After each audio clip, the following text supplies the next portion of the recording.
G'day. When I was first asked to join the ETU Not4Sale campaign, I was delighted, because I knew from past experiences that the ETU was a union that not only fought for its members, but also for its community. But most importantly, it was a union that never gave up.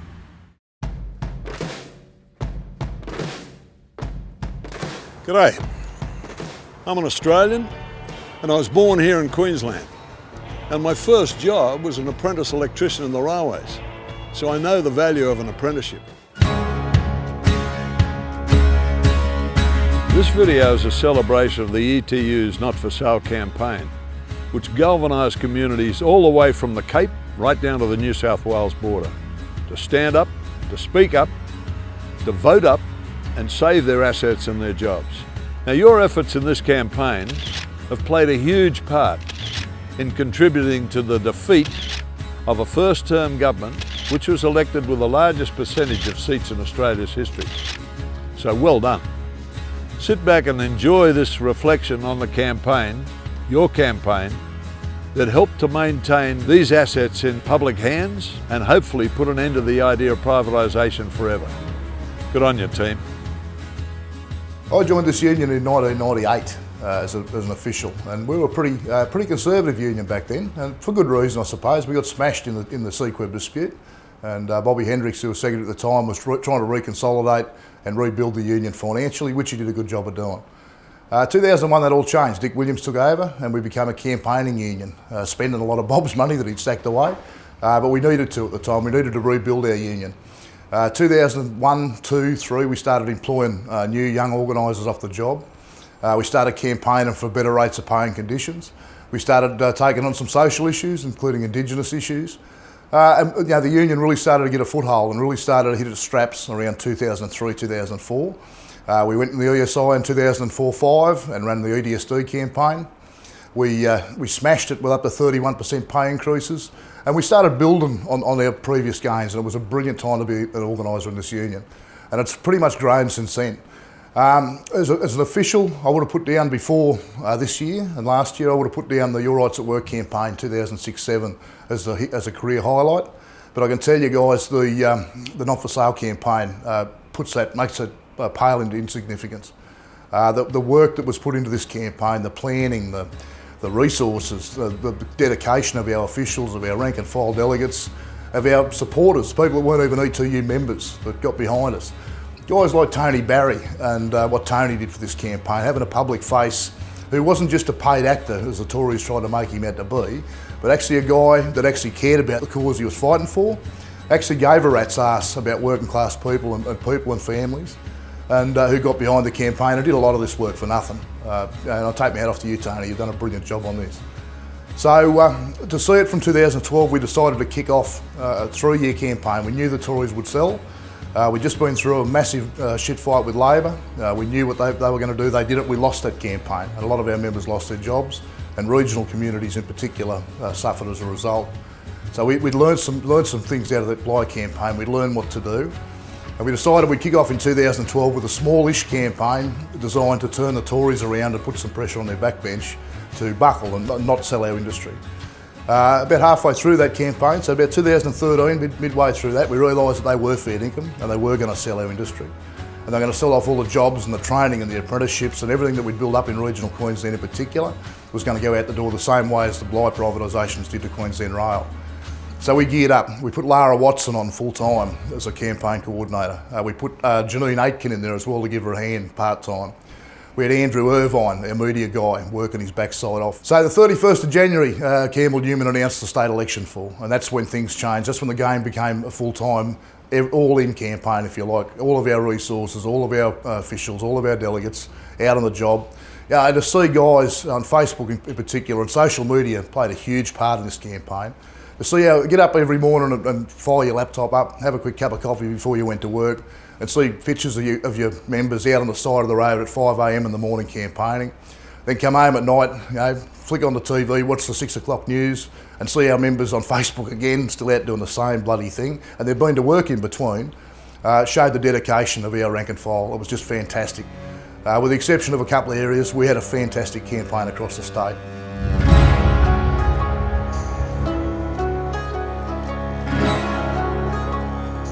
As the government set about dismantling the industry with job cuts, fudged reports and dodgy consultations, the campaign was lighting the fuse right across the state.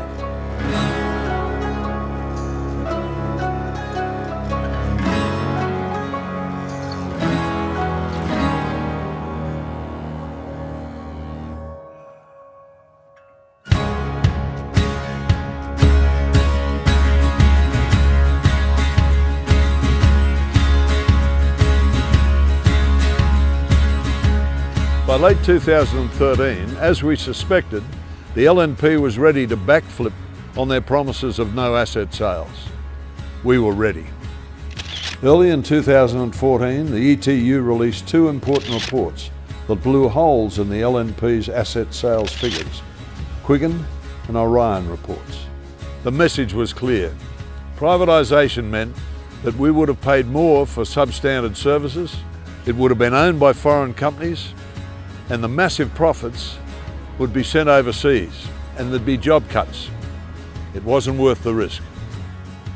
In Redcliffe and Stafford by-elections, the die is cast. Massive swings against an arrogant government. Opposition to privatisation was the key issue.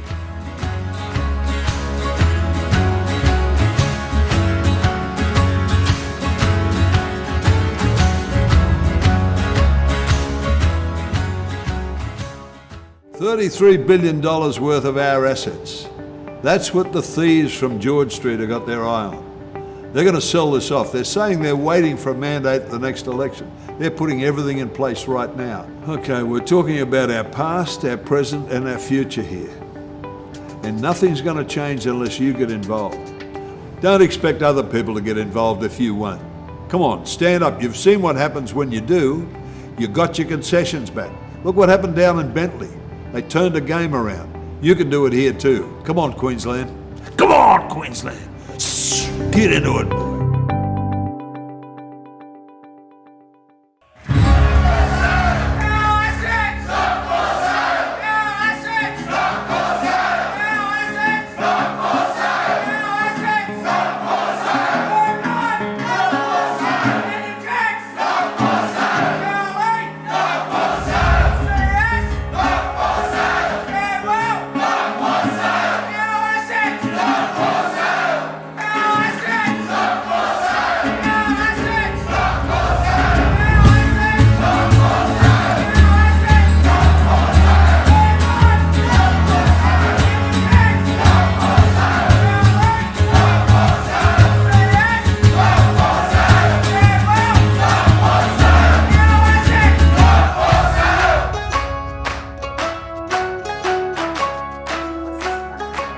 Strong choices. LNP turning lies into leases. Asset sales, but the Treasurer says the choice was never really ours to make. It's the slickest, most interactive $6 billion a government's ever spent. Tell us what you think, and that's what we want to hear. Unions who learned the news at the Treasurer's business lunch are furious. He's ignoring the people of Queensland and he's steamrolling ahead with his asset sales program. Especially when 480 lost their jobs from the privatised arm of Queensland Rail, and the Premier had this to say. I think people know that these things happen with privatisation. The $6 million Strong Choices campaign has produced economic answers the Newman government may not want to hear. At a Queensland Media Club lunch today, union opposition to asset sales was plain to see. They're at Norfolk. There they are. The Treasurer is clearly not listening to the people of Queensland. Deluded if he thinks that Queenslanders are applauding and embracing this.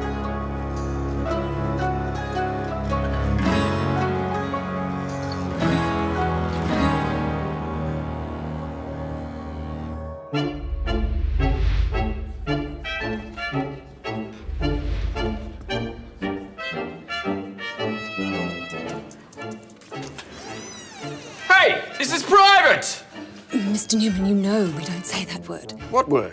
That word. That cannot be said, Premier. I don't understand. Privatisation. Oh, I wasn't even paying attention. Exactly. See how strong and visionary you're becoming.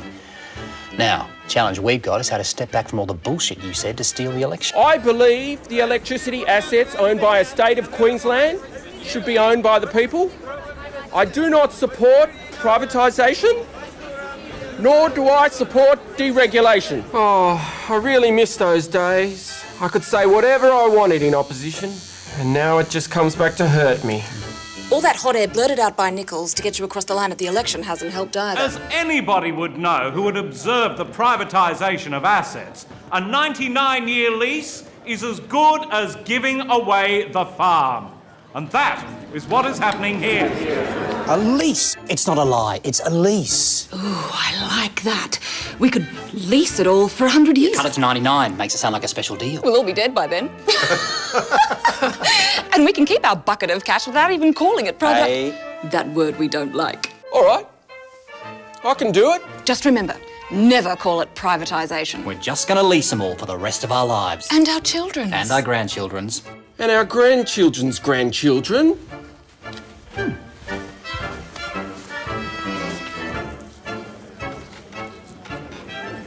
Today, we're here to announce an exciting new initiative concerning leases.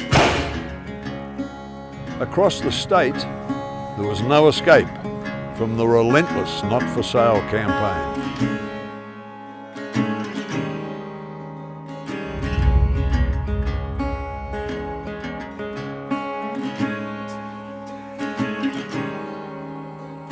The LNP's plan to sell off profitable electricity, port and rail assets built and paid for by Queenslanders is a poor choice.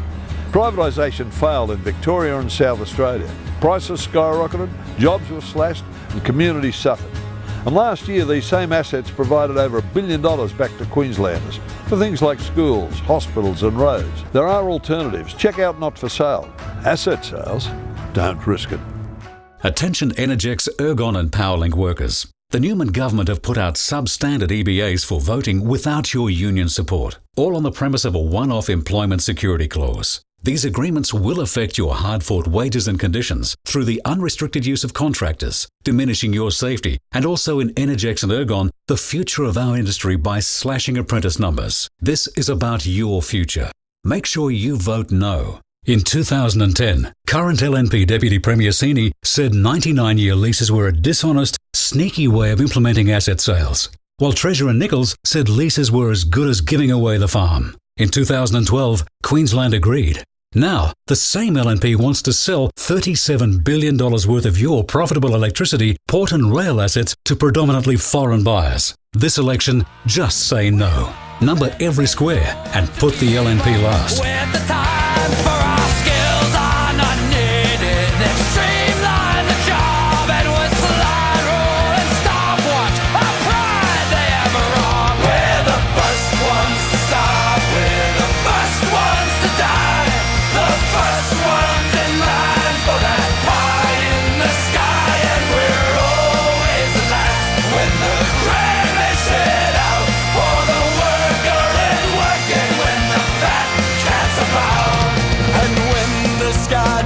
And the prospect is war. Who's given a gun and then pushed to the fore and expected to die for the land of our birth? Though we've never owned one lousy handful of earth. We're the first ones to starve. We're the first ones to die. The first ones in line for that pie in the sky. And we're always the last.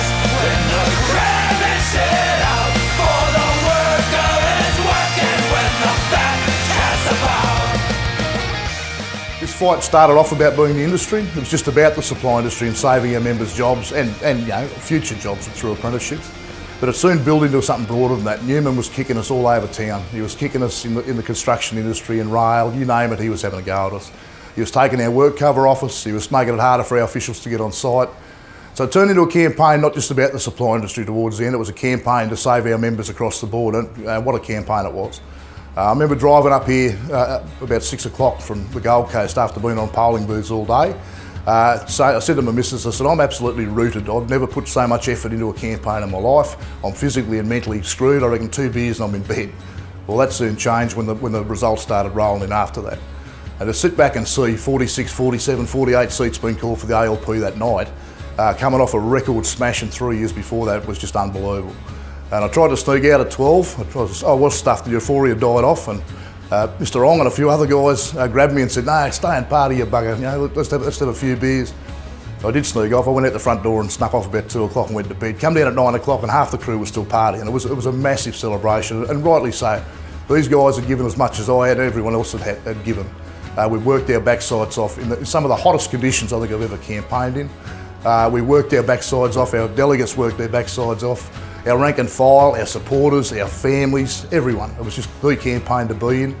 And we're not the big natives like some of the clowns getting around this movement. We don't go out bashing our chests saying we won the war, but Jesus, comrades, we did a fair bit towards it, and I'd like to thank each and every one of you for your contribution to this campaign. Thank you. And when the sky darkens and the prospect is war,